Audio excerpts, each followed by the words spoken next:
یاد رکھنا الا بذکر اللہ تطمئن القلوب، یاد رکھنا اللہ کے ذکر سے دلوں کو سکون ملتا.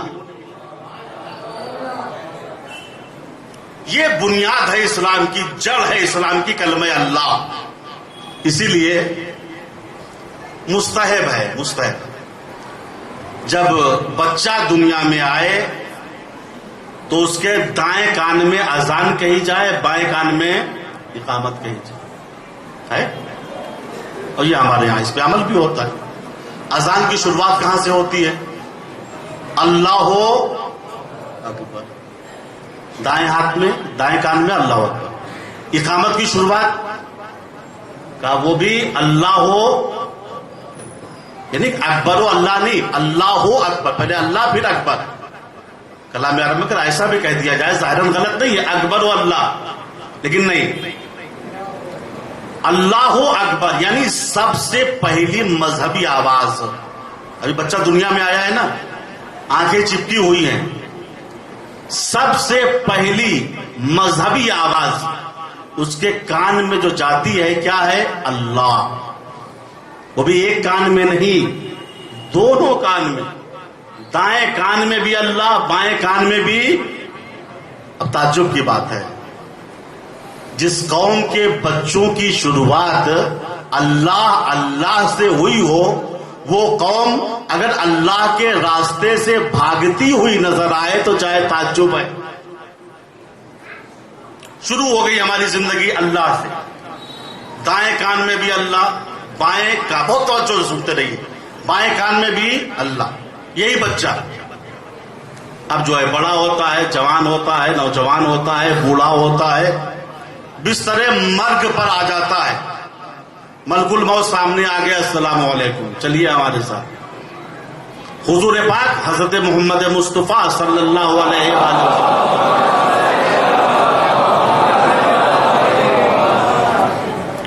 ارشاد فرماتے ہیں، من کانا آخر قولہ فی الدنیا لا الہ الا اللہ وجبت لہ الجنہ. بچوں سنتے رہو، اس دنیا میں جس آدمی کا آخری کلمہ ہو لا الہ الا اللہ، آدمی لا الہ الا اللہ کہے اور مر جائے، تو حضور پاک فرماتے ہیں کہ ایسے انسان پہ جنت واجب ہو جاتی ہے. دیکھیے لا الہ الا اللہ، غور کیجئے، لا الہ الا اللہ میں آخری لفظ کیا ہے؟ اللہ. لا الہ الا اللہ، لا الہ الا اللہ کا آخری لفظ کیا ہے؟ اللہ. حضور کیا کہہ رہے ہیں؟ جو لا الہ الا اللہ کہے دنیا سے چلا جائے تو جنت اس پر واجب. نتیجہ واضح ہے، اگر انسان کی زندگی اللہ سے شروع ہو اور اللہ پہ ختم ہو جائے، یہ کسی مفتی یا مولوی کی ضمانت نہیں ہے، حضور پاک کی ضمانت ہے. ایسے انسان پہ جنت واجب ہو جاتی ہے.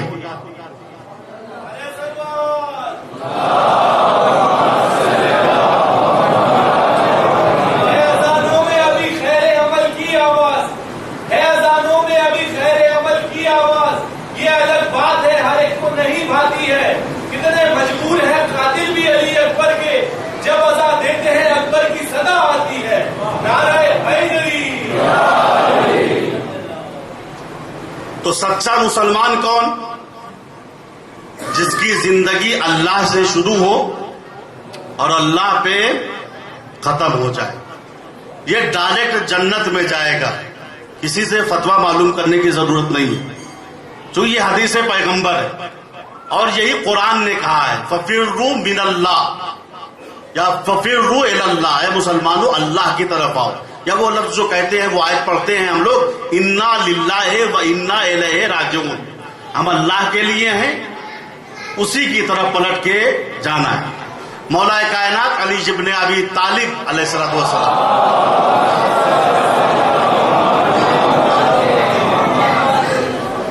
فرماتے ہیں کہ فَفِرُّوا مِنَ اللَّهِ إِلَى اللَّهِ،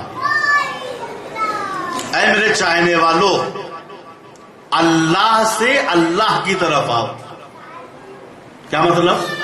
غضب خدا سے نکل کر رحمت خدا کے دامن میں آ کے پناہ لے لو. یہ کب فرمایا تھا آپ نے؟ دیکھیے افلاطون ایک بہت بڑا فلسفی گزرا ہے. اس کا قول اکثر زمانے پیغمبر میں مسلمانوں کو روب میں ڈالنے کے لیے نقل ہوتا تھا. خطیب منبر سلونی بیٹھا ہوا ہے، اصحاب بیٹھے ہوئے ہیں. ایک پڑھا لکھا منطقی انسان، فلسفی انسان آگے بڑھا. اس نے کہا یالی افلاطون یہ کہتا ہے، یالی افلاطون یہ کہتا ہے عالم ایک کرہ ہے، زمین مرکز ہے، افلاک کمانے ہیں، حوادث تیر ہیں، تیروں کا چلانے والا اللہ ہے. تو اے انسان اب تو بھاگ کے کہاں جائے گا؟ میں تھوڑا جملے کی وضاحت کر دوں، تکرار کریں بچے سمجھ جائیں. افلاطون یا علی افلاطون یہ کہتا ہے عالم ایک کرہ ہے. کرہ سمجھتے ہیں؟ گیند کی شکل میں، بال کی شکل میں. زمین مرکز ہے، ایک نقطہ ہے اس کے مقابلے میں، تیر انداز اس پہ نشانہ لگاتے ہیں. زمین مرکز. افلاک یہ چاند سورج اور بھی جو افلاک ہے یہ کمان ہے. حوادث تیر، حوادث حادثہ، یہ مشکلات. آج ابا مر گئے، کل اماں مر گئی، پرسوں ہمارا ایکسیڈنٹ ہو گیا، اس کو کہتے ہیں حادثہ اور حوادث. حوادث تیر ہیں. پھر وہ کہتا ہے افلاطون تیروں کا چلانے والا اللہ ہے. مشکلات کہاں سے آتی ہیں؟ قضا و قدر سے. جو کچھ لکھا ہوا ہے ادھر سے ہماری طرف آ رہی. حوادث تیر ہیں اور تیروں کا چلانے والا اللہ. تو اے انسان تو مجبور ہو گیا، بھاگ کے کہاں جائے گا؟ جیسے افلاطون کا یہ قول نقل ہوا، اصحاب کے چہرے اتر گئے. یا علی ہم تو مارے گئے، اب دعا کرنے سے کیا فائدہ ہے؟ جب اللہ تیر حوادث کے چلا رہا ہے، انسان نشانہ ہے، تو تیر خدا میں تو خطا نہیں ہو سکتی ہے. یا علی اب ہم کیا کریں؟ آپ حلال مشکلات ہے، راستہ بتائیں. امام نے کہا گھبرانے کی ضرورت نہیں ہے. فَفِرُّوا مِنَ اللَّهِ إِلَى اللَّهِ، کہیں اور بھاگ کے جانے کی ضرورت نہیں ہے. اللہ سے اللہ کی طرف بھاگ کے آؤ. غضب خدا سے نکل کر رحمت خدا کے دامن میں آ جاؤ. گناہ چھوڑ کر اللہ کی عبادت میں لگ جاؤ. تو ادھر سے آواز آئے گی یا عبادی الذین اسرفوا علی انفسہم لا تقنطوا من رحمت اللہ ان اللہ یغفر الذنوب جميعا انہ هو الغفور الرحیم. اے میرے وہ بندو جنہوں نے اپنے نفسوں پہ ظلم کیا ہے، گناہ کیا ہے، تم اللہ کی رحمت سے مایوس مت ہونا. اللہ تمہارے سارے گناہوں کو معاف کر دے گا. غضب خدا سے نکل کے رحمت خدا میں آؤ. تمہاری ابتدا بھی اللہ ہونی چاہیے، تمہاری انتہا بھی اللہ ہونی چاہیے. ہر وہ انسان کامیاب ہو جاتا ہے جس کی ابتدا بھی اللہ ہو، جس کی انتہا بھی اللہ ہو. علی نے مقام عمل میں اس کا ثبوت دیا. آپ دیکھیے علی نے کتنا جہاد کیا، علی نے کتنی جنگ کی. ہر جنگ میں علی کامیاب رہے، لیکن علی نے کبھی بھی اپنی کامیابی کا اعلان نہیں کیا. علی نے جنگ بدر فتح کی، کتنی بڑی کامیابی تھی اسلام کی اور علی کی، لیکن علی کامیاب تھے لیکن کامیابی کا اعلان نہیں کیا. جنگ احد میں جب بھگدڑ مچی، بڑے بڑے بہادر میدان چھوڑ کے نکل گئے. علی نے تنے تنہا جنگ کو فتح کیا، کتنی بڑی کامیابی تھی، لیکن علی نے اپنی کامیابی کا اعلان نہیں کیا. جنگ خندق میں علی کامیاب رہے.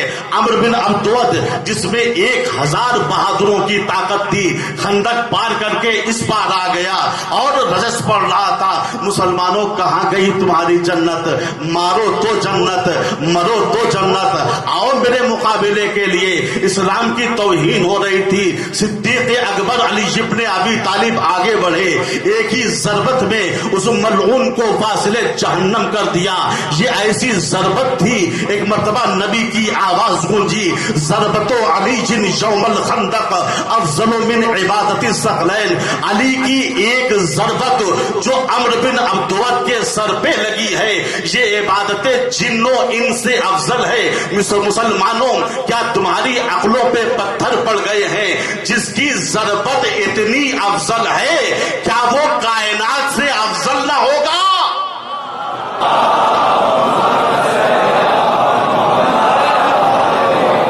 سلامت رہے۔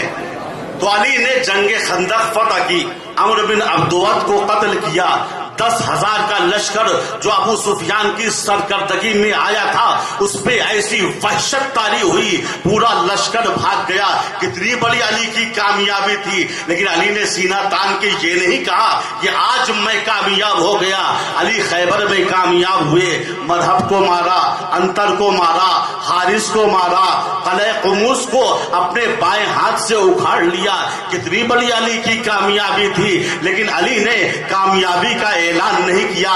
بعد پیغمبر علی نے ناقصین کا مقابلہ کیا، قاسدین کا مقابلہ کیا، مارقین کا مقابلہ کیا، ہر جنگ میں علی کامیاب رہے، لیکن علی نے اپنی کامیابی کا اعلان نہیں کیا۔ علی نے اپنی کامیابی کا اعلان کب کیا؟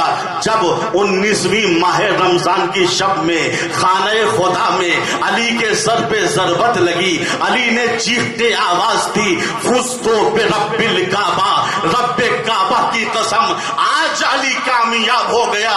یا علی آپ ہر جنگ میں کامیاب رہے، لیکن آپ نے کبھی کامیابی کا اعلان نہیں کیا۔ کیا بات ہے؟ جب 19ویں ماہ رمضان کی شب میں سن 40 ہجری میں آپ کے سر پہ ضربت لگی تو آپ نے اپنی کامیابی کا اعلان کر دیا۔ عجب نہیں علی آواز دے۔ یاد رکھنا میدان جنگ کی کامیابی کو کامیابی نہیں کہتے ہیں۔ کل میں خدا کے گھر خانہ کعبہ میں 13 رجب کو پیدا ہوا تھا، 19 ماہ رمضان کو خدا کے گھر میں شہید ہو رہا ہوں۔ میری ابتدا بھی اللہ ہے،